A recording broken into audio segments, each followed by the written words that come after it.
Right from the start with You, we knew we were in for a good finger-pointing song from Dylan. A few other ones like Ballad of a Thin Man and It's All Over Now, Baby Blue have started with the word you, but this one seems a bit different. Recorded on July 29th, 1965, we hear from the get-go where the sound comes from. The almighty organ played by Al Kooper, in which he uses the same style and vibe he used on Like a Rolling Stone. Remember, Al isn't an organ player, but he sure as hell fits in with Dylan's style or whatever sounds good, keep doing it. The song comes out between Highway 61 Revisited and Blonde on Blonde, and what a song to bridge that gap. Released as a single on September 7th, 1965, but not appearing on an album, and climbed to number 7 on the US Billboard Hot 100. Including false starts and breakdowns, it took them 12 takes to get it complete. After some fooling around with the recording name, as Dylan calls it, Black Dahlia Rue, or Crimson Dahlia Rue, then telling producer Bob Johnson to take his pick on the color, they only needed a few minutes to find their rhythm, with Dylan telling drummer Bobby Gregg to count it out. But ironically, on the fourth take, you could tell they felt more confident and had a direction on where to take the song. After take 8, you can hear Dylan say, "I fucked the word up." Then Bob Johnson asking, "Would it help if you put the lyrics up there on the stand?" Dylan replying, "No, it don't help at all, man." Now I know the reason you're here. It's to figure out who Dylan is talking about. Why is he so upset? And where is this 4th Street he names in the title, but never says directly in the song? I can't promise you I can give you an answer you'll like, but I'll try my best. After all, I get uncreative comments saying that doing this is a waste of time, but I also get great comments asking if I do some digging to see what the song is all about. There's certainly always going to be debates on the subject of Dylan's material, but with the title, is Dylan telling us that this is positively something rather than another thing? There is a 4th Street in the middle of Greenwich Village, which we know was the heart of the folk movement in New York City. Dylan lived on that street for some time, and this was recorded only 4 days after he went electric at Newport. While we can't say with fact on when this was written, I think we can infer it was in that time span. Dylan was always known to write fast and even write while in the studio. Fans of then and today adore it and call it a diss track, and rightfully so. The idiom, "you got a lot of nerve," opens up the song, with Dylan calling out fake friends who just want to be on the side that's winning. But yet, in verse 2, he reveals that if those people are so hurt, why aren't they showing it? Why do they continue to support him by buying his albums and showing up at his concerts? Dylan speaking the truth right to our faces once again. As much as the general consensus is that this isn't about one person, an ex-flame, Dylan can't stay away from writing as if it could be, singing, "I used to be among the crowd you're in with." An easy connection to make to both Susie and Joan. And this has some backbone to it, with Dylan saying in 1985, "I don't write songs to critics." Perhaps Dylan doesn't hold his fans or friends as critics. He's turning his back on those he says who did so first, but Izzy Young, a very prominent folk leader and who helped Dylan in the early stages of his career, asked if the song was about him. "I don't know if it was, but it was unfair. I'm in the Village 25 years now. I was one of the representatives of the Village. There is such thing as the Village. Dave Van Ronk was still in the Village. Dylan comes and takes from us, uses my resources, then he leaves, and he gets bitter. He writes a better song. He was the one who left."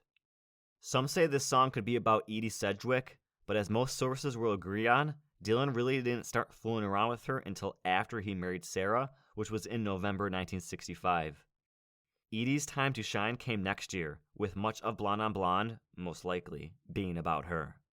I'll have to stick to my guns and say that this song is about his shift in music, his relationship with fake friends and fans who didn't support him for being him and wanted Dylan to stay within the Greenwich Village bubble. But I will concede the last 2 verses to say they could very well be about Pacific people in Dylan's inner circle. No, I don't feel that good when I see the heartbreaks you embrace.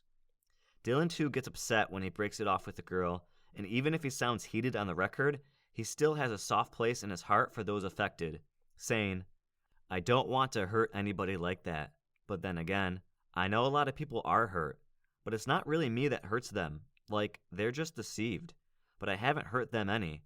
I don't really worry too much about people who say they've been hurt by me because 99 times out of 100, it's not me that hurts them. He echoes this in the song, and now I know you're dissatisfied with your position and your place. Don't you understand? It's not my problem. Sure, Dylan's actions are catalysts for one's emotions, but he doesn't control how you feel. As listeners, we can make the easy choice of not listening. If we're truly hurt by someone who doesn't even know our name, then it must be an internal issue. The last verse, and maybe the best verse for a fuck you song ever, Dylan ends where he began, intertwining yet another common saying with the let's switch shoes line, to bring in, you'd know what a drag it is to see you. The last lines sum up the anthem that is disdain and distaste for those you believe are sarcastically cheering you on. I see so many comments from older people who grew up with this song and still love it to this day. I was fortunate to grow up with this awesome music. I still get the thrill when this song comes on as I did as a teenager. We'll be 70 this week. 82 and still going strong. And those who notice that it's once again a Dylan tune with a revolving door. No true chorus, just the same chord progression all the way through. Which will bring us to the next section of the deep dive, the music behind the words. The song is written in the key of F sharp, with a 1-2-4-1 progression followed by 1-5-4-6-5 chording structure. You can hear in Dylan's voice how he tails off at the end of the beginning lines of each verse, then climbing back up. You got a lot of nerve to say you are my friend. When I was down, you just stood there grinning. Yeah, I know you enjoyed my singing. He never deviates from this and seems like the nature of repeating the same thing over and over again is like a one-sided argument, as journalist Annie Gill describes it. As if Dylan really is in conflict and just letting out his side, but of course, not letting anyone respond. Well, that'd be interesting if he found a way to let that happen while recording, as if Joan or someone could add in their own verse clapping back at Dylan. But back to the music. I think it's a fun one to play along with on the guitar, so I've done 2 lessons on it. I think it's best served if you do a little tinkering beforehand by tuning down the 6th string and putting capo at the 4th fret. You'll have to reshape your chords a bit, but I think strumming completely down at the D chord is too good to pass up on. When recording, Dylan wanted everyone close together, with a sound engineer saying Dylan wanted everyone close together. In fact, he wanted to be on top of the drums, which was unique. You don't hear much of legendary guitarist Mike Bloomfield on this one, as opposed to what you could hear much on the Highway 61 Revisited album, and especially in comparison to one of my favorite outtakes, Sitting on a Barbed Wire Fence. As always with Dylan, the song was covered much, even by the Beatles. Well, just a bit, as they never truly recorded a master version and just fooled around at one of the Let It Be rehearsal sessions. Dylan's favorite is by Johnny Rivers, seemingly stripped down at first but picks up, especially in places with the guitar bending so cleanly at the end of some verses. Johnny's voice matches Dylan's melody very well. Dylan saying in Chronicles, I liked his version better than mine. I listened to it over and over again. And there's no doubt the song gave inspiration to others, as Joni Mitchell has cited this song as one of her biggest inspirations at the beginning of her career. There came a point when I heard a Dylan song called Positively 4th Street, and I thought, oh my god, you can write about anything in songs. It was like a revelation to me. Dylan, forever laying down his legacy, has continued to impact everyone, with the city of St. Paul, Minnesota renaming a street after this song. As we know, this is Dylan's home state. With Dylan writing a song directed at a group of people, we can identify and connect to it within our own lives. Coworkers suck? Play this song. Teachers out to get you? Play this song. Going through a breakup? Play this, well, play Blood on the Tracks, but you get my drift. All in all, this song feels like something extra and one that I sometimes forget about, being that it's not on an album. They accidentally made 17,000 copies of this with an outtake version of Can You Please Crawl Out Your Window as a single, but now officially, this is the A-side of a single combined with From a Buick 6 on the B-side.